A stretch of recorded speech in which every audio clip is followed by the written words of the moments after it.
Bom, pessoal, vamos falar agora de continuar falando de listas e vamos aprender agora a ordenar listas. Então, para a gente ordenar listas, existem várias formas.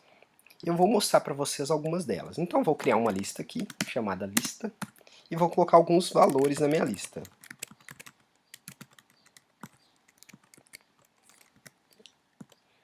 Zero, ok? Tirar essas vírgulas que eu coloquei errado aqui. Com um valor pequeno aqui no meio, para a gente misturar tudo. Então, para mim ordenar uma lista, eu posso utilizar o método sort, ok? Então, vou criar lista.sort. Esse método vai fazer a ordenação da minha lista. Prontinho, ele ordenou a minha lista numericamente, ok? Usando o método sort. Percebam que o método sort, ele altera a lista original, ele não retorna nenhum valor. Ou seja, eu não precisei aplicar isso à lista. Se eu quisesse retornar um valor, existe outro método, que é o método sorted.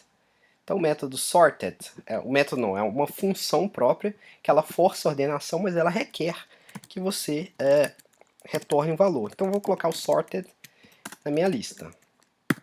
Percebam que a lista ela não foi ordenada. Por quê? Porque eu preciso aplicar a ela alguma variável. Então o método sorted ele retorna uma lista ordenada, ok?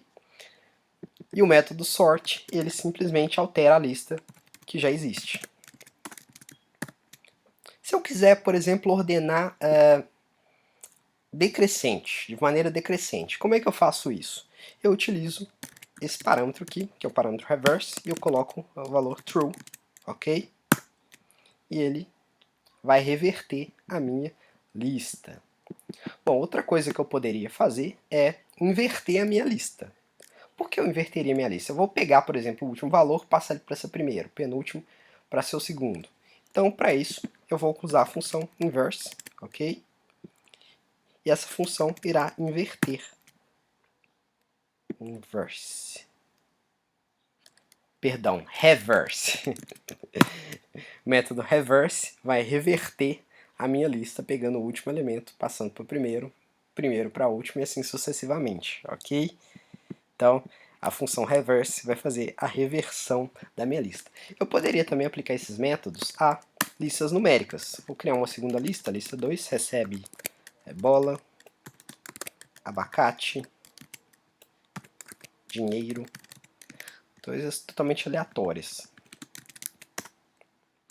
Ok? Então, vou aplicar lista2.sort. Ele vai ordenar a minha lista alfabeticamente. Print lista 2. Ele ordenou a minha lista alfabeticamente. A gente trocou abacate com bola. Mesma coisa eu poderia fazer o reverse também. Reverse go through. Python automaticamente interpreta que você está fazendo uma ordenação numérica. Numérica não, de strings, ok? Então é assim que eu ordeno listas usando Python.